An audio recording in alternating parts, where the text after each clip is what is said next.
Perfect.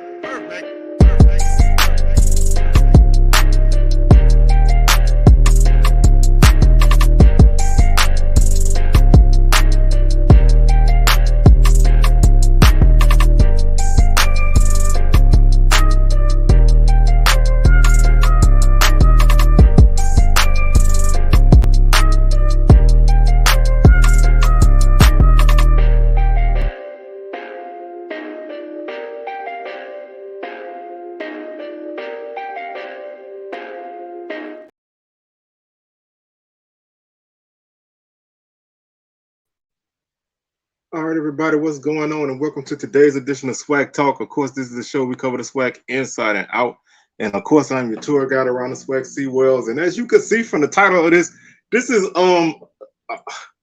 first off, this is jokes. So don't nobody take this as me being sour. Don't nobody take this as me being upset. Don't take this as a shot at nobody, man. But this, I saw a video. I was sent a video about Southern expectations and the fans and how, you know, what would make this season a disappointment.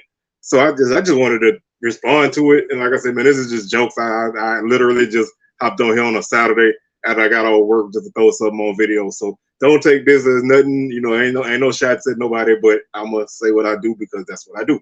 So with that being said, man, y'all go ahead and hit those socials, Facebook at SWAC Talk, Instagram, SWAC Talk, Twitter, SWAC Talk 76. Don't forget, man, hit that Patreon, man. We got some good things going on there. We got a nice group chat that's going on right now. So if you want to be a part of that, there's two ways that you can do it. You can hit the $3 tier, which will give you access to the group chat, as well as access to suggest topics and subjects for SWAC Smoke and SWAC Talk. And then we have a $5 level that allows you access to those two perks and to be able to be a part of a members roundtable. We're going to try to do monthly on SWAC Smoke, as well as some pick'em contests and all other kind of contests that's going to be going on during the season. I might try to set up an HBCU poll that we all can vote on and put out. So going to try to do some things like that. So you want to be down with that, hit that $5 level. We're going to start rolling that kind of stuff out as we get closer to the season. So again, that group chat, you definitely want to be on it. There's a lot of fun, you know, a lot of talking back and forth, rumors, trash talk, just having a good time. $3 level, $5 level, hit it up on patreon.com/SWAC Talk, and you can make that happen.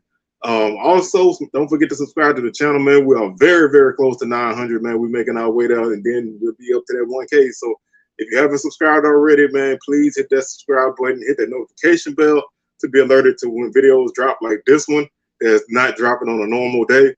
And like the videos, share them, and feel free to comment on your thoughts on this video or any other topics. Got a couple other videos coming out. I'm gonna drop a video tomorrow. Haven't really figured out which way I want to go with it, but it's gonna be heat as usual. So y'all make sure y'all stick with me and rock with me. So like I said, man, I was sent a video yesterday, and it was about Southern's 2023 season, and you know how far they would have to make it during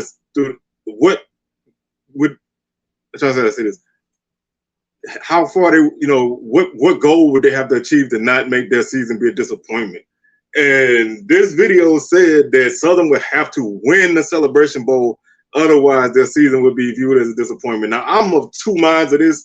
First and foremost, I feel like everybody, fan, team, coaches, athletic department, alumni, whatever, I feel like everybody's goal is to make the Celebration Bowl and win it. That's number one. I feel like that, I don't care if you went 0-11 last year, you come into the next season with the goal of winning the championship. So first off, okay, that is what it is. It's not, that's not rocket science. Number two, to say that Southern, out of all 12 teams, Southern, and I saw another video about FAMU that did not say this, and FAMU is probably the team who I feel more or less needs to get to and win the Celebration Bowl, because they've been second place in the SWAC for the last 2 years, only lost 2 SWAC games, both at Jackson State. So they have some hurdles that they got to cross, and the Celebration Bowl is one of the hugest for them. But this is a Southern team that's coming off of a 7-5 season with 5-3 in conference. shut out twice in conference play. Not good. So you got shut out twice in conference play. Was really out of the race by the end of the year. You know, took some finagling and unlocking and sneaking in back doors to even get into the conference championship. Quarterback play was not that good last season, which obviously is something that everybody knows, whether you're a Southern fan or not. Everybody knows that. The defense was solid. Was put in a lot of bad situations, but they were solid. Other than the quarterback play, the offense was pretty steady, but there are some question marks there were a lot of question marks at the end of last season. So coming into this season, you're losing 4 offensive linemen off rip. That's off top. That's a big hole to fill. I'm not saying it can't be filled. And again, this is not my prediction for Southern or nothing like that right now. That's going to be coming later. But you're losing 4 offensive linemen, number one. You're going to have a new quarterback who most likely doesn't have a lot of college experience playing wise. So you're starting over at quarterback. You're losing 2 of your best interior defensive linemen, including one of those 2 guys. Well, actually, they both could slide outside depending on personnel. But you're losing your 2 top starting defensive tackles. You're actually losing now due to the transfer portal 2 of your best defensive ends.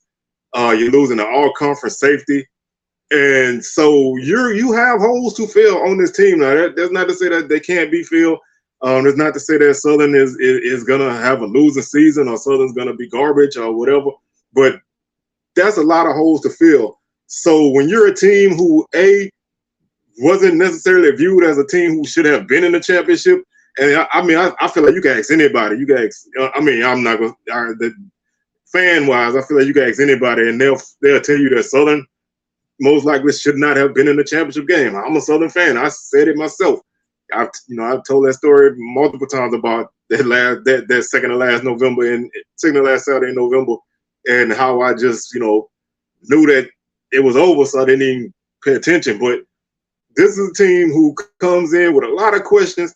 I don't even feel like this team is going to be picked number 1 in the West coming into the season. So if you're not picked to be the main contender, or even maybe second or third place, depending, on who you ask, then I don't see how that lofty of a goal is do or die. Like, you're not even saying SWAC championship or bust. You're not even saying make the Celebration Bowl a bust. You're basically saying that this team has to win it all and do something that only one team in the SWAC has done ever, and that's win a Celebration Bowl. And that's asking of a team who has a lot of questions coming into the season and has a tough schedule at the beginning of the season as far as conference opponents go. That's not, like I said, that's not to say that this can't happen, but that's a hell of a lofty goal, and that's some fake pressure, man. That I don't even feel like is indicative of the fan base. To me, that's that LeBron logic, where you say LeBron is so good that he got to win the championship every year, regardless of what his team look like or what his opponents look like. For him to be considered a certain level, he got to win the championship every year. He can't make a run. He can't get eliminated. He can't get hurt. His guys can't get hurt. He got to win it or he sucks. And so that's an odd level of pressure to put on a team who hasn't won a championship since 2013. So it's not like Southern been winning championships year after year after year after year. Not like Southern been running through the SWAC year after year after year after year.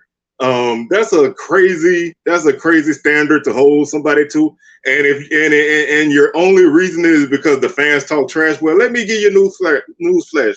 Southern fans was talking trash in the 80s when we was winning 5 games a year. So that's not gonna ever change. You don't have to like it, but that's never gonna change.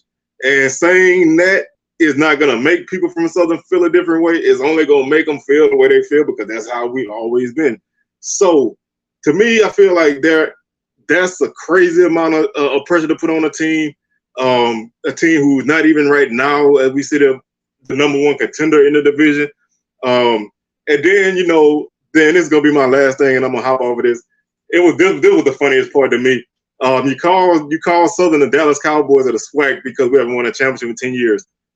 Well, there's only been four teams who won a SWAC championship since the last time Southern won a SWAC championship. That's Grambling, Alcorn, Jackson State, Alabama, and then won a spring championship. You can argue back and forth all day on whether that's valid or not. They played, so it's valid to me. But you can argue all day about that. But that's 4 teams out of 12 that have won a championship since the last time Southern won. So that means everybody else is in a championship drought. Bethune-Cookman won the MEAC in I think in 2015. I think that was the last time they won the MEAC. So they basically won a conference championship since the last time Southern won a championship. Florida A&M in 2019 would have won the MEAC, but they were ineligible. So you have to go back to 2001 since the last time that FAMU won an outright championship. They did tie. They were co-champs in the MEAC in 2010, which is again after Southern, which was before Southern won their last championship. You got a team like Alabama State that ain't won a championship since 2004. You got a team like Valley that ain't never won a championship. You got a team like Prairie View that won their first championship since the doggone 60s in 2009. And TSU won their first championship in God knows how long in 2010, which they had to vacate. So how can you hold Southern to that standard? And like I say, you can use y'all talk trash, whatever, but that don't negate the fact that these other teams been way less successful than Southern was. Southern's been in the mix almost every year. Yeah, they come up short, and yes, that's a bad thing. But you can't say that this team is this when they constantly in the mix. You sure can't call Southern Dallas Cowboys because Southern been in contention for championships almost every year. And I'm a Cowboy fan. Dallas ain't been in the NFC Championship game since when? So that's not even a good analogy. It's not even a good burn. It's just not a good look. But then you want to say is also because Southern got rid of Odoms, which Odoms struggled against Alcorn. So Odoms was very successful against everybody else in the SWAC. Alcorn was his kryptonite. I'm sorry, and I'm an Odoms fan, but I'm sorry you cannot lose to a team twice, 2 times, 3 years. You know what I'm saying? So that's 6 losses to one team. And then that doesn't count the other years that they beat you. You beat them like once in 10 years. So you hold them, you want to hold Willie Simmons to the fire for losing to Jackson State in SWAC play 2 years in a row. But it's wrong to hold Odom's feet to the fire for losing to Alcorn twice a year, 3 times. So you gotta be on one side or the other. You can't flip flop. You can't ride the fence like that. But like I said, I just wanted to give my spiel on this because, like I said, I'm a Southern fan. I want my team to win the Celebration Bowl every year. I thought Southern had a chance to go to Celebration Bowl in 2021 when we ultimately finished 4-7. So that's a fan's perspective. The fan is never going to expect less than a championship from their team. Now, once the season starts going and you realize the way your team is, then yes, your expectations are going to change. But right now, everybody undefeated. Everybody's in contention for Celebration Bowl. Everybody's going to win it because they're going. But I'm not going to say that one team who ain't won a championship, which you try to crack on, ain't going to win a championship in 10 years, is the team that has to win a championship. This season is off or not. So if we ain't won a championship since 2013, and we win it this year, everybody's going to be happy, man. Everything else is gravy because obviously we're on a drought. And you just want to end that drought. And then you get in that game and you see what happens. Same thing go for anybody else who win the SWAC. They want to make it. I feel like the only team who probably feels like they have to win that game is Jackson State because they've been the last 2 years and they came up short and they know they probably should have won both of them games. So they definitely want to atone for not finishing the job. So everybody else is a luxury to get there and win. Jackson State, the only team who I know knows that they have to win because they should have won the last 2 times they went. Other than that, man, I think there's way bigger issues to worry about than making and winning the Celebration Bowl if you're a Southern fan. Winning the division is first and foremost, and being a better team in all of your games consistently is a better thing. to me, you got more to worry about on that end than the Celebration Bowl. So I guess it's one of those things where I feel like, sometimes it's a knee-jerk thing. You say things and don't really fully gauge what it is. And, it's all in fun on everybody's end. We all do this for fun. I don't make it a habit of, responding to people's stuff because we all do things. And I'm sure somebody can find one of my videos and tear it up because it's like, hey, I say things people don't agree with. So it's all in love. But I just wanted to comment on it only because I was sent this video. I would have never seen it if nobody sent it to me. So I'm a Jag and I stand by my Jags. And I thought that was just a kind of unrealistic expectation. Not that they can't make the Celebration Bowl, but just the fact that you think that we have to win it as the season is shit. And that ain't true at all. So I just wanted to throw that out there. You do got those fans that feel like if you beat Grambling and Jackson, the season is whatever. They love it. Then you got some who feel like, you got to beat X, Y, and Z. You got to win this, you got to win that, and you got to win them in a certain way. But it's all good. I'm gonna be there cheering on my Jags every week. So I'm riding and dying with my team, and hope everybody else doing the same. So with that being said, man, I'm about to get on up out of here. I spent way too long on this than I planned on. So I'm gonna holler at y'all on the rebound. We'll catch y'all on another edition of SWAC Talk coming at you tomorrow. Don't forget to hit that Patreon, patreon.com/SWAC Talk. Don't forget to subscribe to the channel and like the video and hit that notification bell, and we'll catch y'all on the rebound. Peace.